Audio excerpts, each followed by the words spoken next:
Hi, this is Cathy Gnatek. I'm continuing my series on the 36 decans of the Zodiac today with Scorpio II, the second decan of Scorpio, a water sign ruled by Mars. It's about deep psychological exploration. It can have this quality of being able to see very deeply into other people.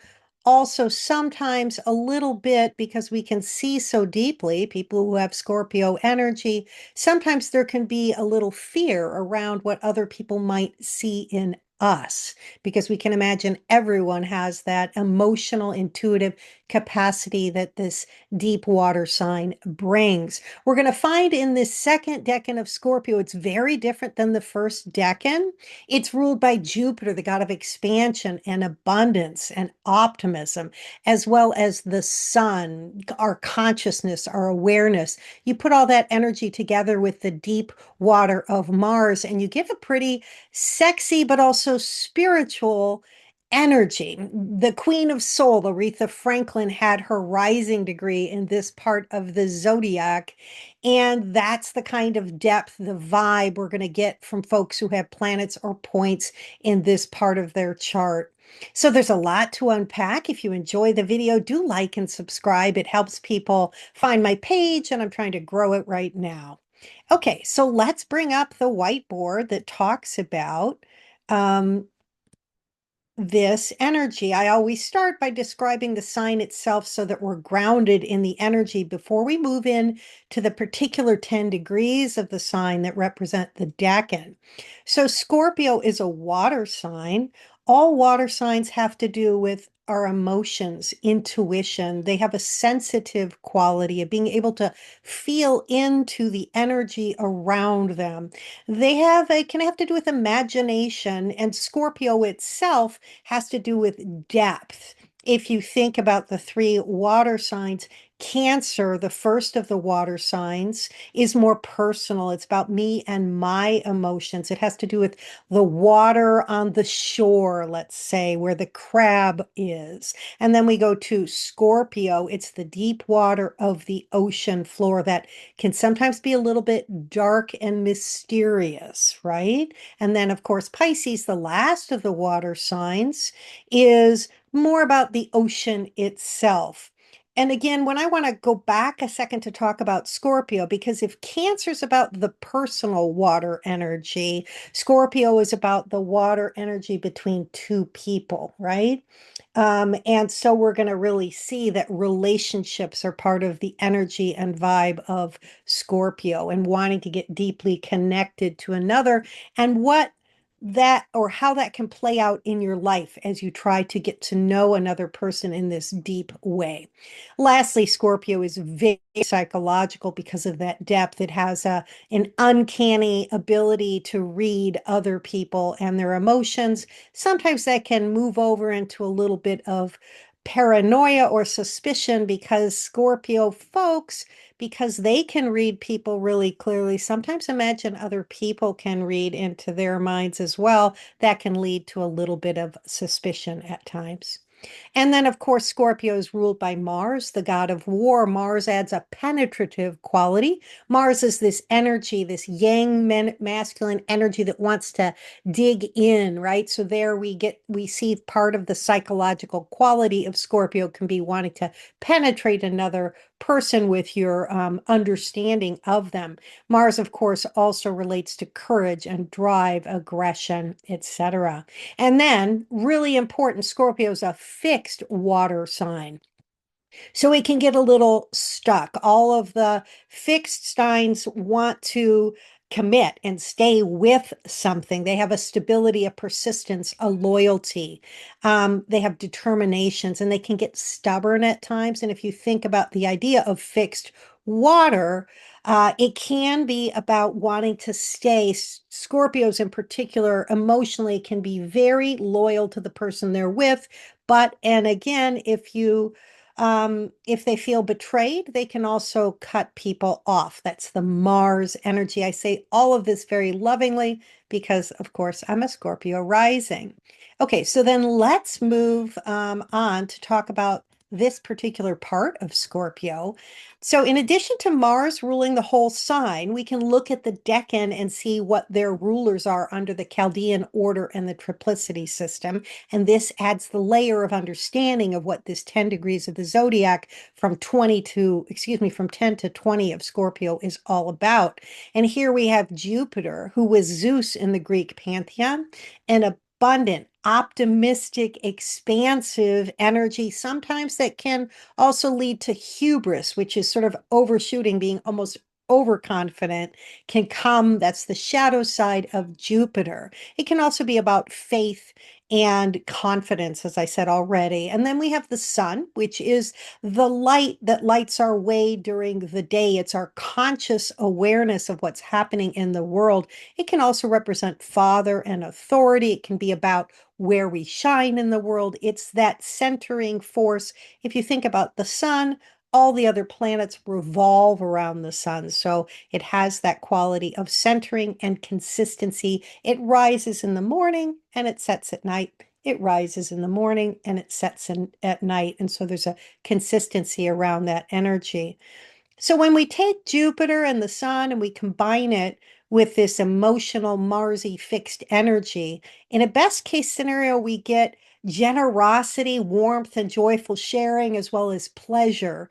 We're going to see this with the Six of Cups in the Rider-Waite deck, as well as in the Thoth deck that are associated with this 10 degrees of the zodiac. But and also in a fixed water sign ruled by Mars, light and growth are happening within a closed, intimate container. That's part of the energy. This is like the alchemical vessel where you and I are connected in a really deep way, sort of taking our clothes off and connecting and exposing ourselves. And this can lead to deep intimacy, but and also the shadow side of intimacy, especially with Mars, there's sometimes can lead to this uh, uh, enmeshment. If you think about when two people get really close, at some point they can turn on each other a little bit. And we're going to see some of that energy expressed in the descriptions from ancient texts. So this is a complex. All decans have their most positive expression and then the potential for the shadowy side of that expression. So moving on to look at the tarot cards associated with this decan. As I mentioned, the Six of Cups is the card associated. We could just look at this card and we see a little girl and perhaps with an older brother or maybe even a sweetheart. It's, sometimes that crush, that early crush we can get. And he's offering her flowers. There's something very beautiful about this card. And at the same time, you can see that it carries a certain amount of nostalgia with it.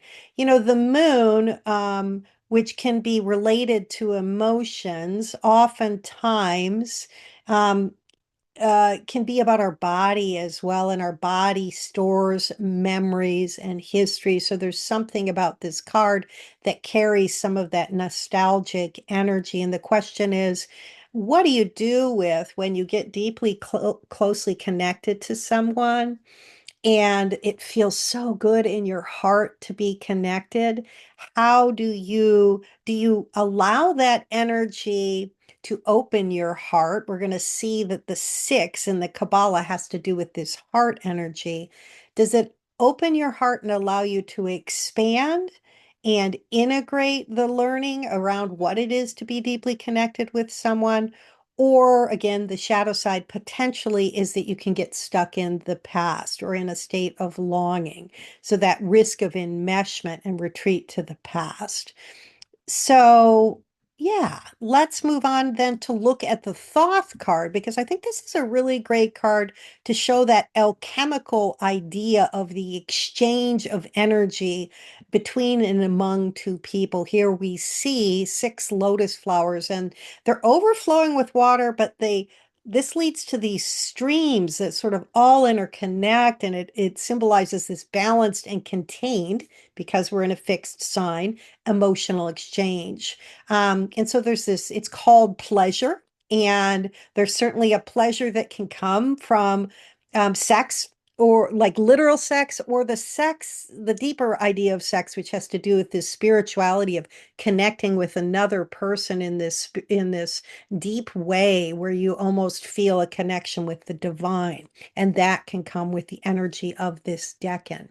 And this card sort of marks a restored harmony after the turbulence of the Five of Cups. If you go back and look at my video about Scorpio I and look at the Five of Cups card in tarot, you see that is a card that has to do with loss and letting go, and sort of the all of a sudden coming to see your partner in a more real way, and how that can lead to a sense of disappointment. And then in the Six of Cups, we move to a place of reconnecting and knowing in a deeper way, having cut away some of the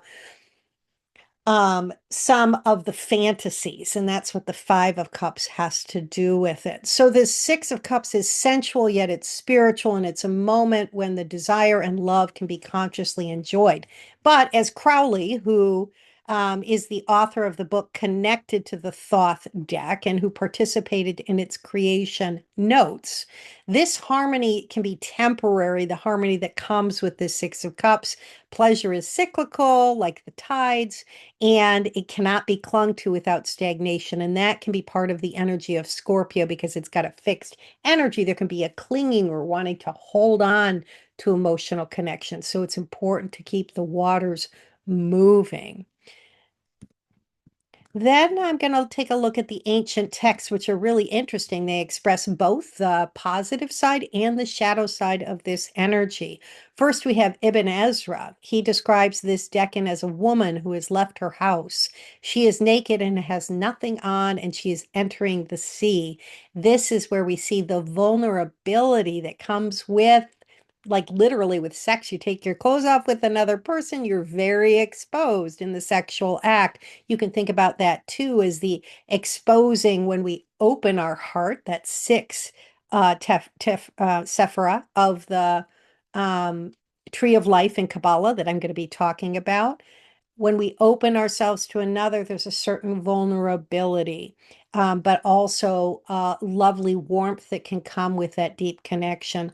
Then we look at the next two, Picatrix, is interesting. It has a bit of a combination, right, of some of the solar energy around consciousness that can come when we really see another person in an intimate way. So we have a man riding upon a camel holding a scorpion in his hand. That represents Scorpio, right? The scorpion.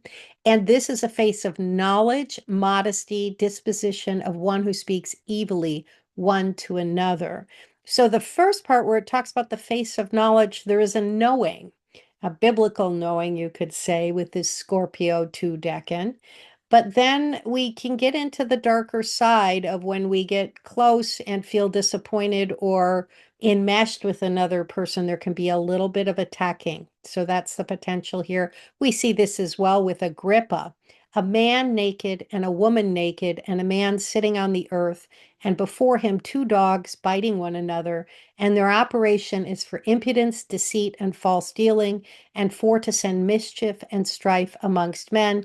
Again, we get that idea of nakedness, getting naked before another person as part of this, but then also this shadow side, two dogs biting one another. And so when we get close, what happens with that? And let's move on, because I think this explanation from the Tree of Life is going to help integrate this as well. So we can always connect each decan with a sephira on the Tree of Life because they're associated with the numerology of the card, right? So we get Six of Cups. We're going to look at the six sephira, and that is Tifereth. And so the Tree of Life is this mystical diagram that represents the descent of divine inspiration into the material world. We move from the first down to the 10th. Malkuth, the 10th has to do with manifestation in the real world. And there's this lightning flash. And so you could think of this as consciousness coming to know itself, which is a repeated pattern of human existence, we constantly come to know and explore ourselves, and that expands our sense of self. This is the manifestation of this energy. When we look in particular at the at Tiferet, that number 6, we can see that this is a moment of restoration and harmony, is the energy of the 6. You have the movement from Gabura, which means severity, number 5, to Tiferet, beauty. And it's this evolution from disciplined loss, that 5 of Cups card, where you see a figure who has 3 cups in front of them that have fallen over. 2 cups behind remain standing, and the first decan of Scorpio that is associated with that 5 of Cups can have to do with confronting loss in one-on-one relationships. So we move from that 5 of Cups to the 6 of Cups, from a sense of loss into a sense of restoration that follows the purification that came from Gabora.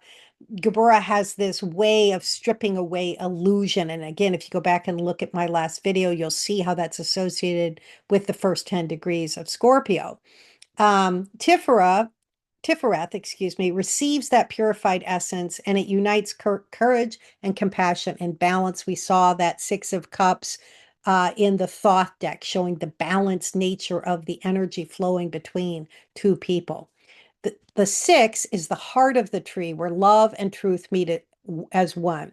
Yet, in the context of Scorpio II, this renewal carries a subtle shadow. So we want to always remember that, yes, it's love and harmony, but there's a shadow, and that's the temptation to confuse the emotional comfort with true equilibrium, where we can rest in sentimentality or nostalgia. Think back to that 6 of Cups in the Rider-Waite deck, instead of genuine integration. So this is a moment where we have the potential to see someone and connect with them deeply, but where do we take that energy? Do we take it toward a moment of our self-knowledge, or do we try to cling to the relationship or cling to the past as a way of avoiding the further integration of what we're intended to learn, let's say?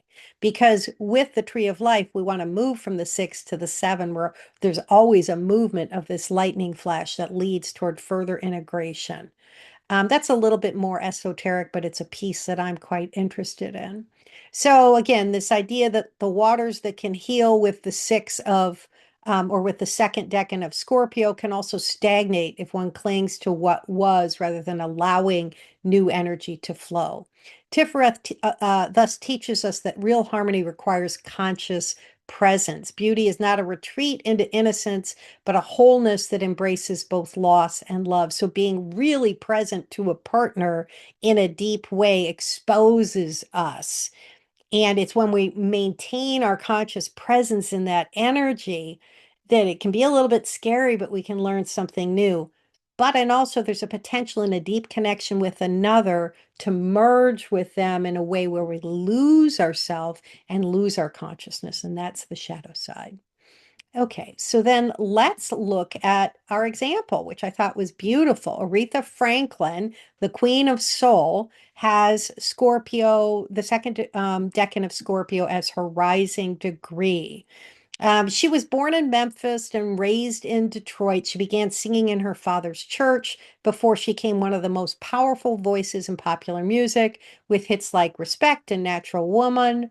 She blended gospel, soul, and pop into songs that celebrated strength, faith, and emotional truth. That's just a little bio to honor her. She's an amazing, or was an amazing singer. And at this point, I mean, I just want to point out that the best way to, in some ways, to get the vibe of this Scorpio II energy is to take a minute and listen to some of her songs. The depth and emotional resonance and psychological awareness that she brings to the tone of voice when she expresses the language in a song is amazing. And to me, it really just embodies the energy of this particular sign. In particular, Dr. Feelgood, Love is a Serious Business, and Natural Woman, and I Never Loved a Man the Way I Loved You, really bring forward the resonance around the spiritual, sexual connection and the deep sort of longing that can come with this decan of the zodiac.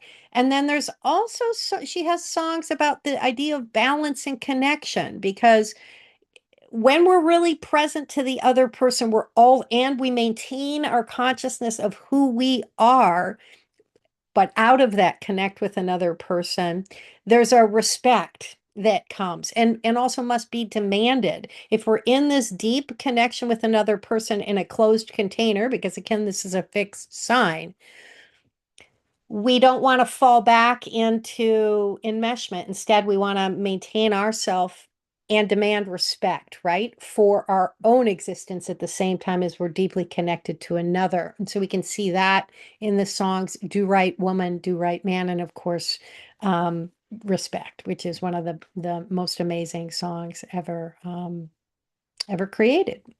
So yeah, I really encourage you. I'll drop links um, to a couple of these songs so that you can listen to them pretty easily if you'd like. I hope you enjoyed the video. I really love making these and teaching, and it's deepening my understanding of astrology. That's one of the things I love the most about astrology is there is no end to learning. So I hope you all have a great day, and we'll see you for Scorpio 3 soon. Thanks.